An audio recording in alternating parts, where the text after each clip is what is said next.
नमस्कार विद्यार्थी मित्रांनो, आजच्या लेक्चरमध्ये आपण भारतीय राज्यघटनेमधील प्रकरण न्यायव्यवस्था, संघराज्य न्यायव्यवस्था याविषयी चर्चा करणार आहोत। एकंदरीत आगामी परीक्षेच्या दृष्टिकोनातून राज्यघटनेमध्ये न्यायव्यवस्था हा जो टॉपिक आहे किंवा हे जे प्रकरण आहे हे हायली वेटेड असं प्रकरण आहे। न्यायव्यवस्थेबद्दल माहिती घेत असताना किमान आपल्याला हे माहिती असणं आवश्यक आहे की शासन संस्थेची 3 अंग असतात, म्हणजे 3 पिलर्स आपण ज्याला म्हणतो, ज्यामध्ये कार्यकारी मंडळ, त्यानंतर कायदेकारी मंडळ, त्यानंतर न्याय मंडळ। अर्थातच आजच्या लेक्चरमध्ये आपल्याला न्याय व्यवस्था, संघराज्य न्याय व्यवस्था म्हणजेच न्याय मंडळ याचा थोडक्यात आढावा घ्यायचा आहे। प्रमुखतेने सर्वोच्च न्यायालयाची रचना असेल, संघटन असेल, त्यानंतर अधिकार आणि कार्य असं पूर्ण सर्वोच्च न्यायालयाचं एक प्रकरण आपण बघणार आहोत, परंतु त्यातही 2 भागामध्ये आपल्याला ते डिस्कस करायचं आहे, कारण हे बरंच विस्तृत असं व्यापक असं प्रकरण आहे आणि according to the exam point of view each and every point आपल्याला क्लिअर आउट करायचं आहे। ठीक आहे, सर्वप्रथम न्यायव्यवस्था बघत असताना न्याय व्यवस्थेचं कार्य नेमकं आहे तरी काय हे माहीत असणं आवश्यक आहे। जनरली आपल्याला प्राथमिक कार्य म्हटलं तर एकच आठवतं, ते म्हणजे तंटे सोडवणं। तंटे जनतेमधील असतील, आपापसातील असतील, संघराज्य व्यवस्थेमध्ये म्हणजे स्पेशली राज्यांचे तंटे असतील, असे अनेक तंटे सोडवण्याचं काम न्यायमंडळ करत असतं किंवा न्यायव्यवस्था करत असते। मात्र याच्या पलीकडे पण जाऊन न्यायव्यवस्थेचं नेमकं कार्य काय आहे तर ते आहे घटनात्मक तरतुदींचा अर्थ लावणं। आता याचं स्पष्टीकरण मूलभूत हक्क शिकत असताना बऱ्याच कलमांद्वारे मिळतं की घटनात्मक तरतुदींचा अर्थ लावणं म्हणजे नेमकं काय, तर हे मूलभूत हक्क शिकत असताना किंवा भारतीय राज्यघटनेचा विस्तृत अभ्यास करत असताना वेगवेगळ्या कलमांद्वारे आपल्याला समजतं। ठीक आहे, तर प्रमुख कार्य आहे न्याय मंडळाचं, ते म्हणजे तंटे सोडवणं, आणि ह्या तंटे सोडवण्याच्या पलीकडे जाऊन घटनात्मक तरतुदी ज्या काही आहे, घटनेमध्ये ज्या काही प्रोव्हिजन्स आहेत त्यांचा अर्थ लावण्याचं काम न्यायमंडळ करत असतं। अर्थातच ही शासन संस्थेची 3 अंग आहेत, ज्यामध्ये आज आपण बघतोय संघराज्य न्यायव्यवस्था। According to the exam point of view आपल्याला नेमकं काय अपेक्षित आहे अभ्यास करणं हे लक्षात घ्यायचंय। संघराज्य न्यायव्यवस्था बघत असताना संघराज्य न्यायव्यवस्थेची जी काही तरतूद आहे ही भाग 5 मधील प्रकरण 4 मधील कलम 124 ते 147 मध्ये करण्यात आलेली आहे। हायरार्की जर बघितली, शृंखला जर बघितली, तर सर्वोच्च पातळीला कोण आहे? Supreme court of India, in the sense सर्वोच्च न्यायालय। सर्वोच्च न्यायालयानंतर येतं ते म्हणजेच उच्च न्यायालय। उच्च न्यायालय, आता उच्च न्यायालय म्हटलं तर भाग 6 मधील प्रकरण 5 मधील कलम 214 ते कलम 231 अशी तरतूद उच्च न्यायालयाची आपल्याला आढळते, आणि त्यानंतर सर्वात कनिष्ठ पातळीला येतात कनिष्ठ न्यायालय, कनिष्ठ न्यायव्यवस्था। आणि कनिष्ठ न्यायव्यवस्थेचं बघत असताना भाग 6 मधील प्रकरण 6 मधील कलम 233 ते कलम 237 मध्ये कनिष्ठ न्यायव्यवस्थेची रचना आणि संघटन आपल्याला आढळतं। अर्थातच हे कलम लिहिण्याचं कारण हे आहे, वन लाइनर क्वेश्चन्स जे काही आहेत ज्यामध्ये बऱ्यापैकी विद्यार्थी गोंधळतात ते म्हणजे कलमात गोंधळतात। भारतीय राज्यघटनेचा अभ्यास करत असताना सगळ्यात महत्त्वाचा पॉइंट आहे कॉन्सेप्ट आणि कॉन्सेप्टच्या पलीकडे जाऊन कलम समजणं। अर्थातच सगळी कलमं तुम्हाला पाठ करत बसायची नाहीये, मी नेहमीप्रमाणे सांगते कुठलीही गोष्ट पाठ करून होत नाही।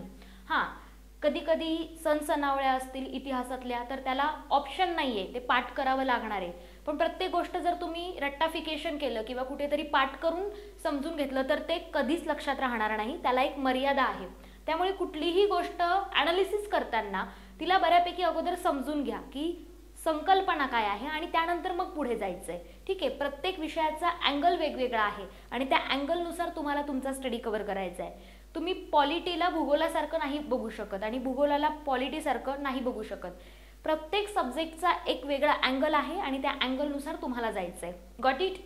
मी सांगत होते की कोणत्या कलमानुसार काय काय विभागलंय किंवा कोणत्या भागात कोणत्या प्रकरणामध्ये सर्वोच्च न्यायालयाची तरतूद आहे किंवा तिथून पुढे त्याचं संघटन, त्यानंतर उच्च न्यायालय आणि त्यानंतर कनिष्ठ न्यायालय।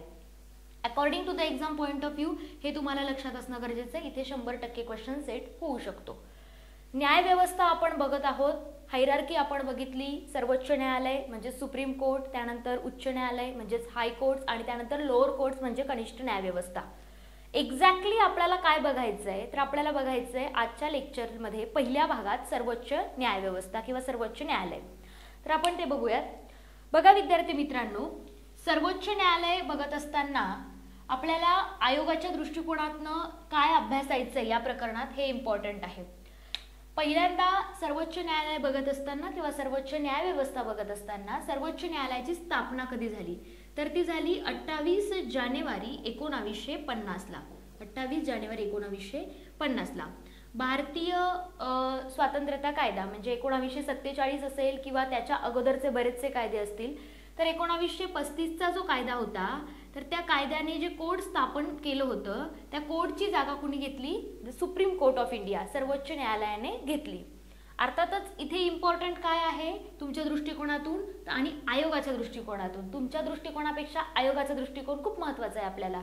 आपण आपल्या दृष्टिकोनातून चालत असतो आणि त्याच्या पलीकडे जाऊन आयोग विचार करतो, त्यामुळे इथे ही डेट इम्पॉर्टंट आहे. आता बऱ्याच विद्यार्थ्यांचं म्हणणं आहे की आजकाल एवढे सिंपल क्वेश्चन्स नाही आहेत, पण जर चुकून आला एखादा क्वेश्चन आणि आपल्याला जर ती तारीख माहिती नसेल तर आरामात आपण 1 मार्क गमावतो आणि 1 मार्काने काय होतं हे तुम्हाला वेगळं सांगण्याची गरज नाहीये.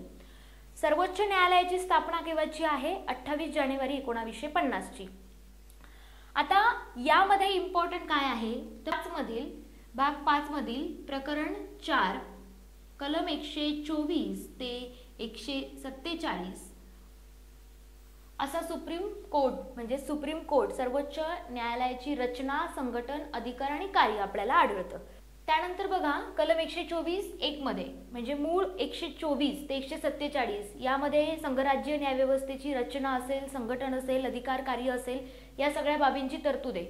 परंतु मुळात 124(1) मध्ये काय सांगण्यात आलंय, तर एक सर्वोच्च न्यायालय असेल ज्यामध्ये एक सरन्यायाधीश आणि इतर न्यायाधीश असतील. अर्थातच इथे एक सरन्यायाधीश असेल ही प्रमुख तरतूद आहे आणि इतर न्यायाधीश असतील ही द्वितीय तरतूद. इतर न्यायाधीश किती हे ठरवण्याचा अधिकार नेमका कुणाला, तर तो आहे संसदेला. मग विविध संसदीय कायदेद्वारे या ठिकाणी ती संख्या बदलत आली.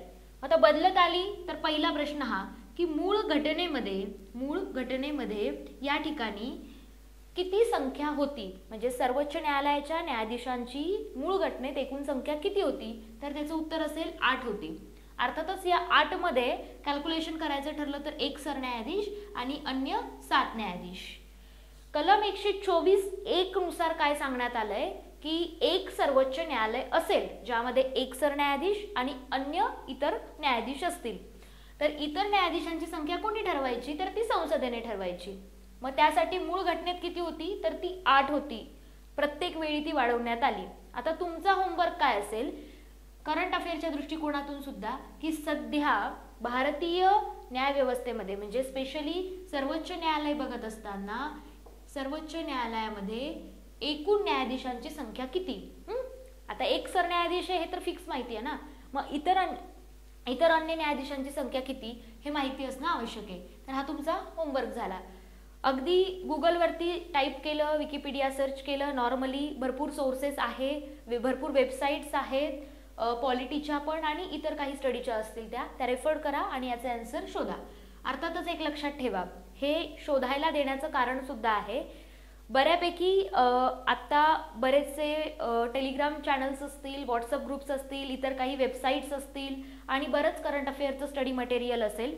आपल्याला एक क्रॉस चेक करायची सवय असायला हवी ॲज अ कॅन्डिडेट म्हणून, ॲज अ सिन्सिअर कॅन्डिडेट म्हणून, आणि त्याच्यासाठी सर्वोच्च न्यायालयामध्ये इतर अन्य न्यायाधीशांची जी संख्या किंवा एकूण न्यायाधीशांची जी संख्या आहे ही किती हे तुम्ही शोधायचं आहे. ठीक आहे, इथे क्लिअर काय झालंय तुम्हाला की सर्वोच्च न्यायालयाची तरतूद खालीलपैकी कोणत्या कलमात करण्यात आलेली आहे, कलम 124(1) नुसार.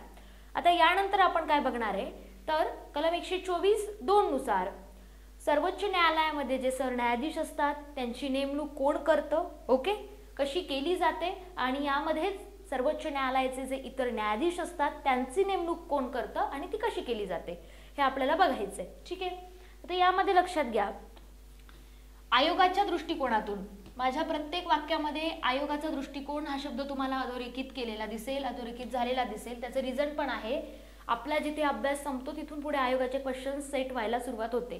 त्यामुळे किमान आपल्याला माहिती असणं आवश्यक आहे की कोणत्या कलमानुसार काय तरतूद आहे. राज्यघटना म्हटलं की कुठेतरी थोड्याशा संकल्पना त्याच्या पलीकडे जाऊन सगळी कलम आहेत, तर जी मेन कलम आहेत ती तरी आपल्याला लक्षात असणं अपेक्षित आहे. कलम 124(2) काय तरतूद केलेली आहे ती आपल्याला आता बघायची आहे.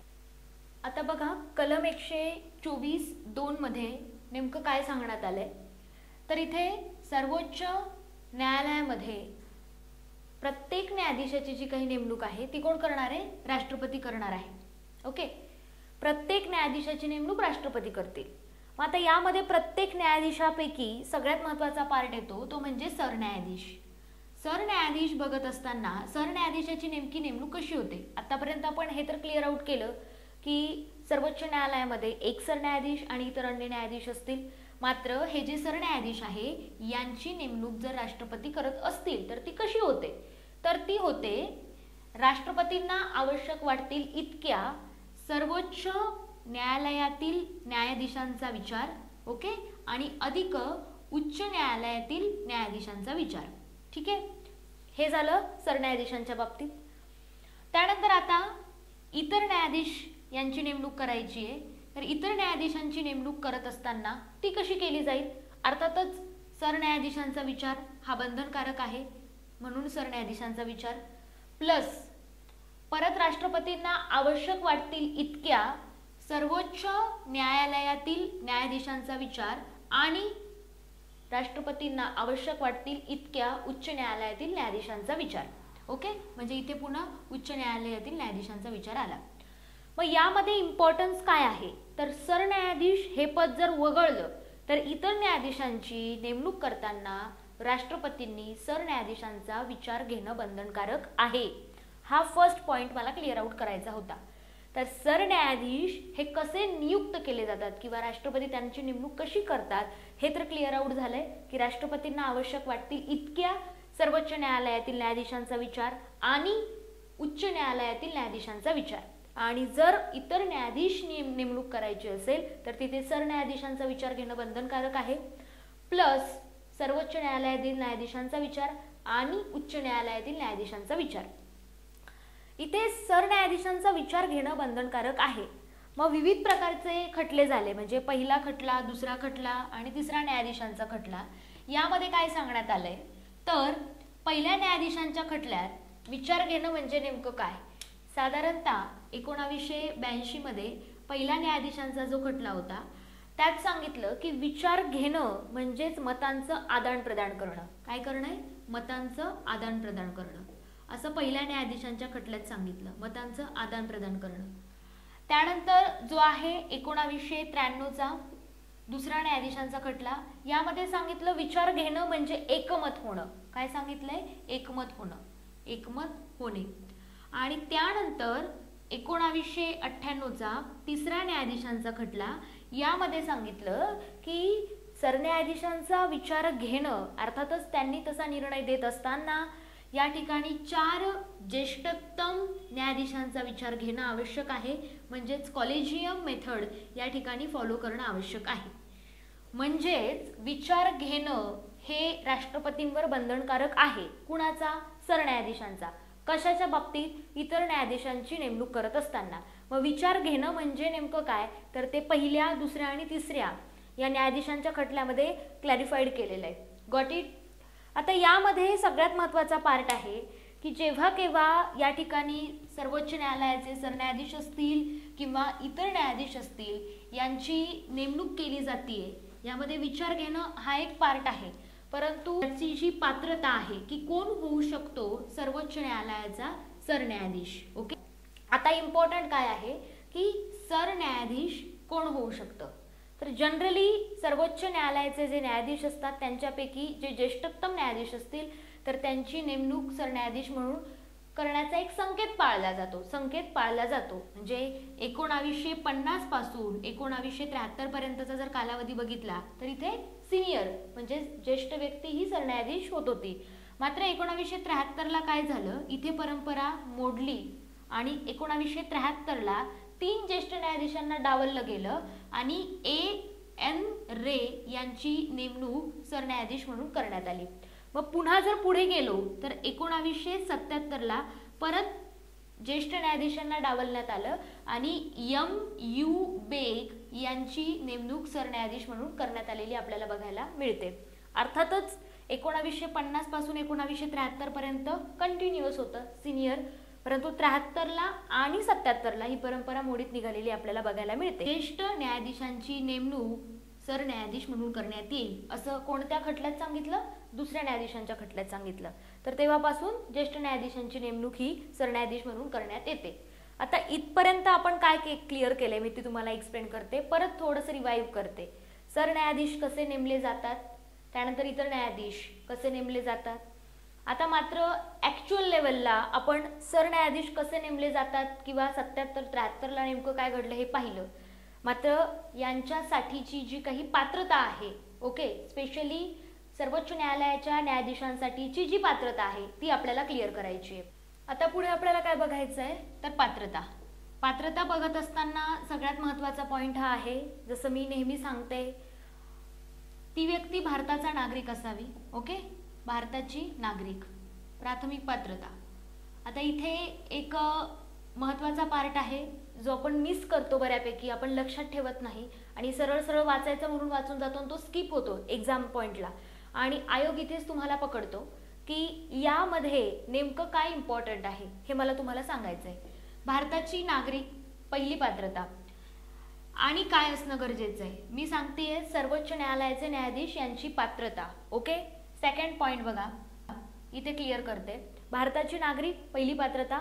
दुसरी पात्रता, ती जी व्यक्ती आहे म्हणजे सर्वोच्च न्यायालयाचा न्यायाधीश म्हणून पात्र ठरण्यासाठी संबंधित जी काही व्यक्ती असेल त्या व्यक्तीनं उच्च न्यायालयामध्ये म्हणजेच एखाद्या उच्च न्यायालयामध्ये किंवा एखाद्या किंवा दोन पेक्षा अधिक उच्च न्यायालयामध्ये सलग 5 वर्ष न्यायाधीश पद भूषवलेलं पाहिजे. ओके, ती व्यक्ती तिथे न्यायाधीश असणं आवश्यक आहे. याला ऑप्शन आहे किंवा एकतर तिने 5 वर्ष सलग न्यायाधीश पद भूषवणं आवश्यक आहे किंवा एखाद्या उच्च न्यायालयामध्ये किंवा 2 पेक्षा जास्त उच्च न्यायालयामध्ये 10 वर्ष वकिली करणं आवश्यक आहे. 10 वर्ष वकिली करणं आवश्यक आहे. एकतर सलग काय सांगितलं, 5 वर्ष न्यायाधीशपद किंवा 10 वर्ष वकिली. आता किंवा हा ऑप्शन या 2 पैकी एकाला आहे, मात्र इथे आणि हा ऑप्शन आहे आणि इथेच आपण चुकतो. भारतीय नागरिक असणं आणि उच्च न्यायालयामध्ये एखाद्या किंवा 2 पेक्षा जास्त असेल तरी सुद्धा 5 वर्ष सलग, उल्लेख काय आहे शब्दाचा, सलग 5 वर्ष न्यायाधीशपद किंवा एखाद्या उच्च न्यायालयामध्ये किंवा 2 पेक्षा जास्त उच्च न्यायालयामध्ये 10 वर्ष वकिली करणं आवश्यक आहे. आणि सोबतच ती व्यक्ती निष्णात कायदेपंडित असणं आवश्यक आहे.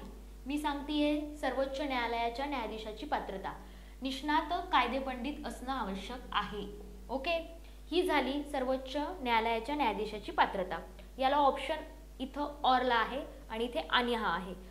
हेच आपलं चुकतं आणि बऱ्यापैकी आपण इथे गोंधळतो. ठीक आहे, तर इथे पात्रता तर आपल्याला क्लिअर झालेली आहे. मात्र हे नोटीस करत असताना तुम्हाला एक गोष्ट आतापर्यंत क्लिअर आउट झाली असेल की सर्वोच्च न्यायालयाचा न्यायाधीश होण्यासाठी वयाची कुठलीही अट, म्हणजेच मला म्हणायचं आहे वयाची पात्रता किंवा वयाची जी काही मर्यादा आहे ती इथे नमूद करण्यात आली नाही. मग सर्वोच्च न्यायालयाच्या न्यायाधीश पदावर काम करणारी व्यक्ती किंवा न्यायाधीश म्हणून असणारी व्यक्ती ही किमान 65 वर्ष, त्या व्यक्तीच्या वयाची 65 वर्ष पूर्ण होईपर्यंत त्या पदावर कार्यरत राहते. व 65 वर्षाच्या पलीकडे जाऊन ती आपला राजीनामा राष्ट्रपतींना देऊ शकते आणि गैरवर्तन असेल किंवा अकार्यक्षमता असेल या 2 कारणावरून राष्ट्रपती संबंधित व्यक्तीला पदावरून दूरही करू शकतात. म्हणजेच इथे इम्पॉर्टंट फॅक्टर काय आहे, मला काय सांगायचं होतं की वयाची जी काही मर्यादा आहे ती इथे पात्रतेत मेन्शन नाही. फक्त ती व्यक्ती तिच्या वयाच्या 65 वर्षापर्यंत पदावरती राहू शकते. त्याच्या पलीकडे ती राजीनामा पण देऊ शकते. कुणाकडे?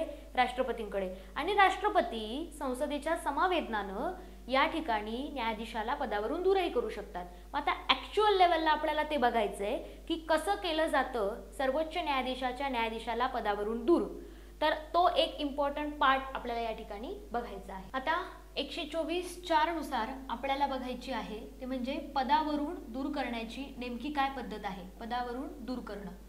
बघा, सर्वोच्च न्यायालयाच्या न्यायाधीशाला पदावरून दूर करण्यासाठी गैरवर्तन आणि अकार्यक्षमता हे 2 कारणं महत्त्वाची आहेत.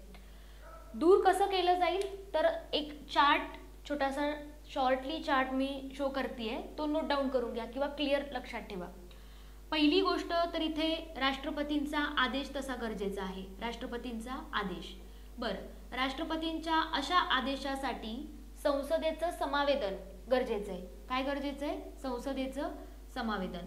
आता हे संसदेचं जे समावेदन आहे हे दोन्ही सभागृहामध्ये विशेष बहुमतानं पारित होणं आवश्यक आहे.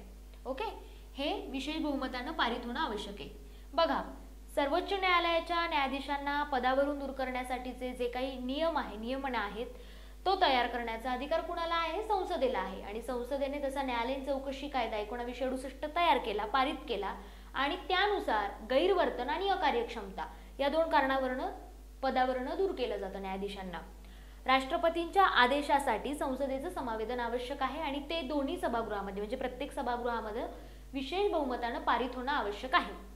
अर्थातच इथे ते जर पारित झालं तर त्याच अधिवेशनामध्ये ते राष्ट्रपतींना सादर करणं आवश्यक आहे. न्यायालयीन चौकशी कायदा 1968 ह्या कायद्याचं जे विधेयक होतं ते तत्कालीन गृहमंत्री यशवंतराव चव्हाण यांनी मांडलं होतं. तर इथे असा प्रश्न खूप क्वचितरित्या विचारण्यात येईल की संबंधित कायद्याचं विधेयक कोणी मांडलं होतं. इथे महत्त्वाची प्रोसेस आपल्याला समजून घेणं आवश्यक आहे.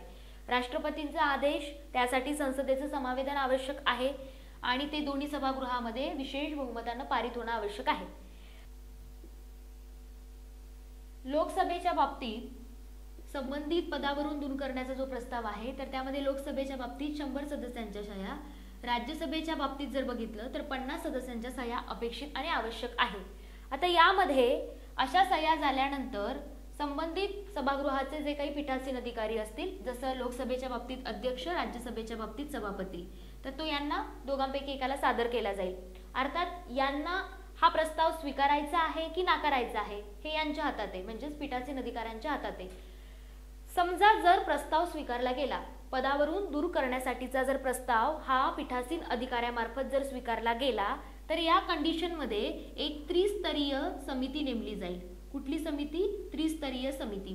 आणि या समितीचे जे सदस्य असतील त्यामध्ये प्रथमतः सर्वोच्च न्यायालयाचे सरन्यायाधीश किंवा एक न्यायाधीश, त्यानंतर उच्च न्यायालयाचे मुख्य न्यायाधीश आणि एक निष्णात कायदे पंडित असे 3 सदस्य या ठिकाणी या समितीमध्ये असतील. जर प्रस्ताव स्वीकारला गेला तर आणि ही त्रिस्तरीय समितीची चौकशी लागेल.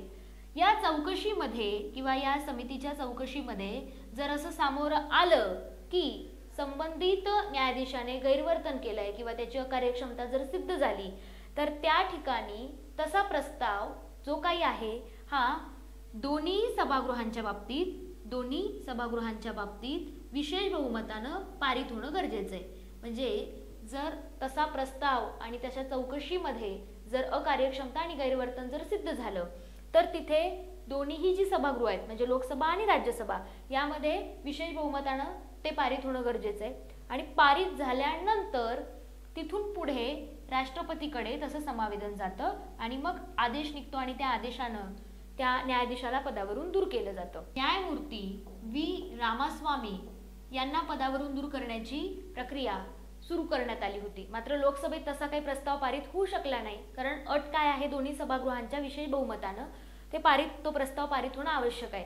अर्थातच इथे प्रश्न सेट करताना जो कोणी पेपर सेटर असेल तर इथे प्रश्न असा विचारण्यात येईल की केव्हा म्हणण्यापेक्षा त्यावेळी ते कोणत्या पदावर कार्यरत होते. तर पंजाब आणि हरियाणा उच्च न्यायालयाचे मुख्य न्यायाधीश असताना त्यांच्यावर ही प्रक्रिया चालू झाली होती.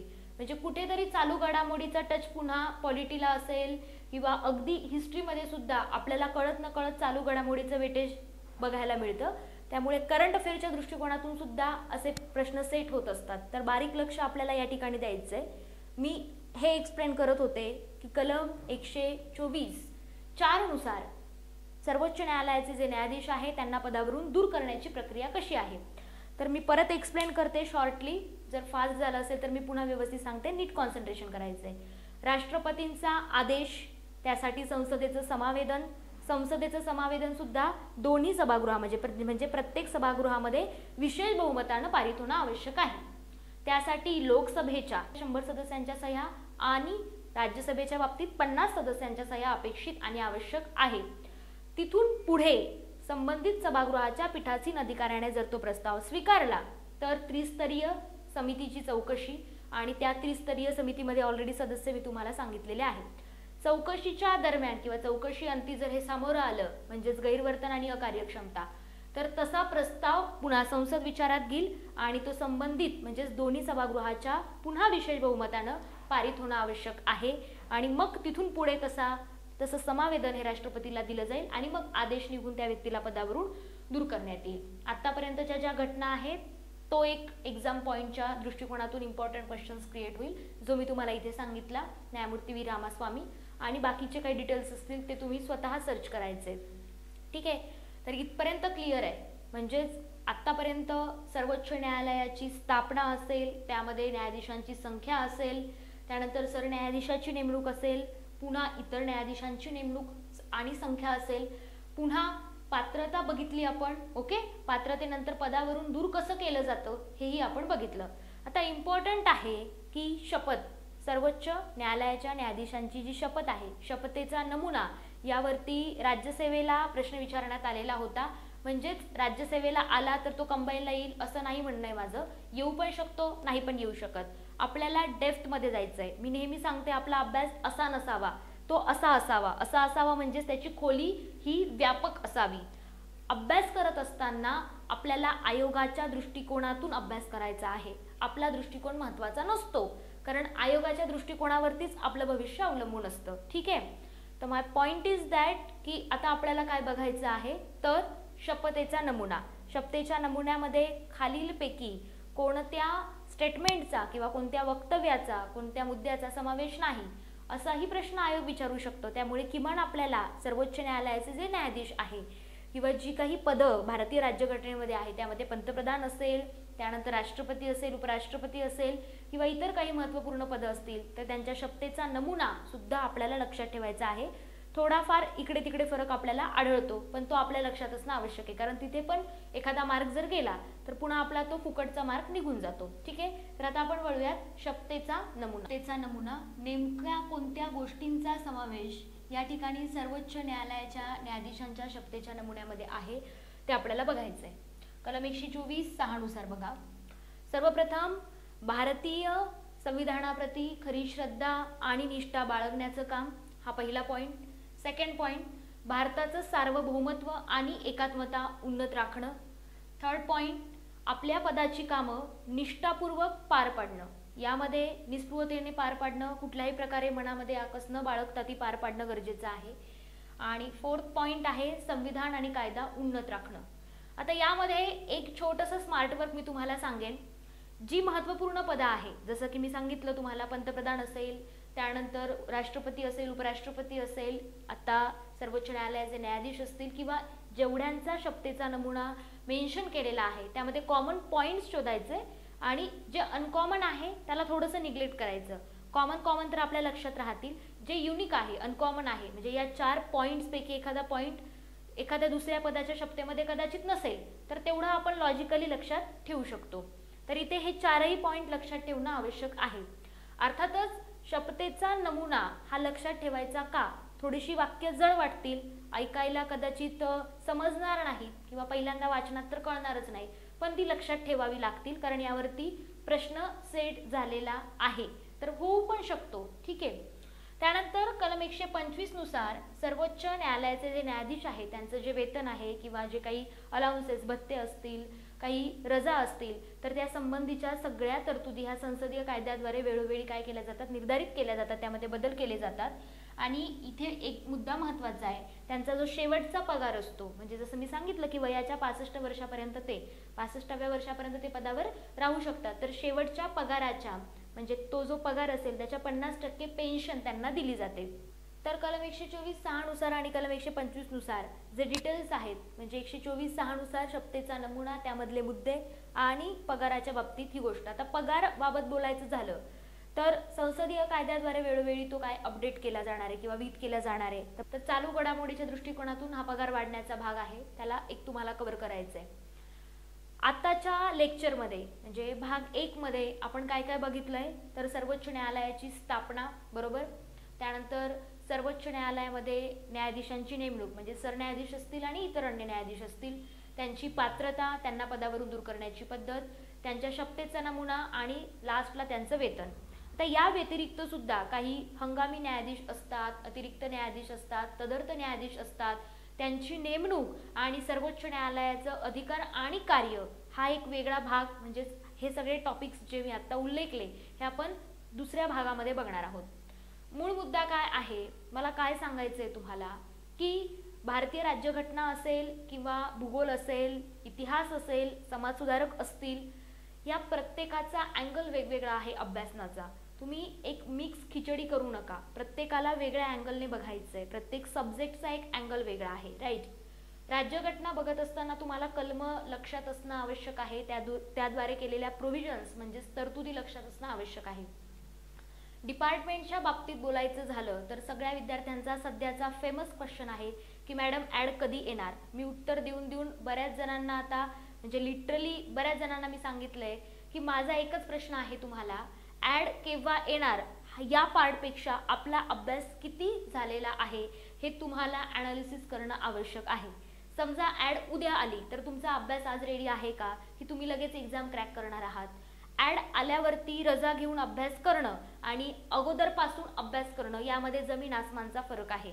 ओके, जे विद्यार्थी असा दावा करतात की ॲड आली तेव्हा मी रजा टाकली आणि मग अभ्यासाला सुरुवात केली आणि मग मी पहिल्या प्रयत्नातच PSI झालो, तर त्यापैकी 99.99% विद्यार्थ्यांचा हा दावा असा खोटा असतो. कारण त्यांनी अगोदरपासूनच कुठेतरी मेहनत केलेली असते आणि मग जेव्हा केव्हा ॲड येते तेव्हा रजा टाकून सातत्याने अभ्यास केलेला असतो. अगोदरचं बॅकग्राऊंड पण इम्पॉर्टंट आहे. अचानक ॲड आली, रजा टाकली, अभ्यास केला आणि तुम्ही क्रॅक केली, ठीक आहे, प्रिलियम क्रॅक कराल, मेन्सचं काय. मूळ मुद्दा काय आहे, ॲड केव्हा येईल या प्रश्नाला बाजूला ठेवा. सध्या फोकस करायचा आहे आपल्याला, आपला अभ्यासक्रम संपवायचा आहे. आता बॅचमधील विद्यार्थ्यांना ईच अँड एव्हरी लेक्चर्समध्ये मी क्लिअर आउट करते. मराठी व्याकरण असेल, समाजसुधारक असेल, राज्यघटना असेल, प्रत्येक लेक्चर्समध्ये मी क्लिअर केलंय की या घटकावर इथे प्रश्न येऊ शकतो. बॅच बाहेरील विद्यार्थी म्हणजे जे विद्यार्थी सध्या फक्त सेल्फ स्टडी करताय, तर त्यांच्यासाठी मला एकच सांगायचं आहे की तुम्ही आयोगाच्या दृष्टिकोनावरती चाला. आयोगाला काय अपेक्षित आहे हे तुम्हाला समजणं आवश्यक आहे. अदरवाईज सगळा गोंधळ होईल. आपल्याला हे माहिती असणं गरजेचं आहे की मागच्या वर्षी या घटकावर किती गुणांसाठी प्रश्न विचारण्यात आला होता, त्याला तेवढं वेटेज देण्यात आलं आहे की नाही. आपला शहाणपणा धकवून काहीही होणार नाहीये, ठीक आहे. आजच्या लेक्चरमध्ये आपण इथेच थांबत आहोत. पुन्हा माझं हायलाइटेड स्टेटमेंट लक्षात घ्या, ॲड जेव्हा येईल तेव्हा येईल. तुमचा अभ्यास इथे सुरू होणं, किमान सुरुवात होणं अपेक्षित आहे.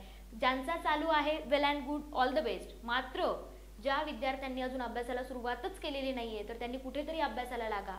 इथे सगळ्यात महत्त्वाचा पॉईंट हा आहे की आयोगाचा दृष्टिकोन लक्षात घेणं गरजेचं आहे, ठीक आहे. पुढच्या लेक्चरमध्ये म्हणजे सर्वोच्च न्यायालय भाग 2 मध्ये आपण इतर न्यायाधीशांच्या ज्या काही नेमणुका आहे आणि सर्वोच्च न्यायालयाचे जे काही कार्य आहे, अधिकार आहे त्याबद्दल चर्चा करणार आहोत. आजच्या लेक्चरला आपण इथेच थांबत आहोत. धन्यवाद.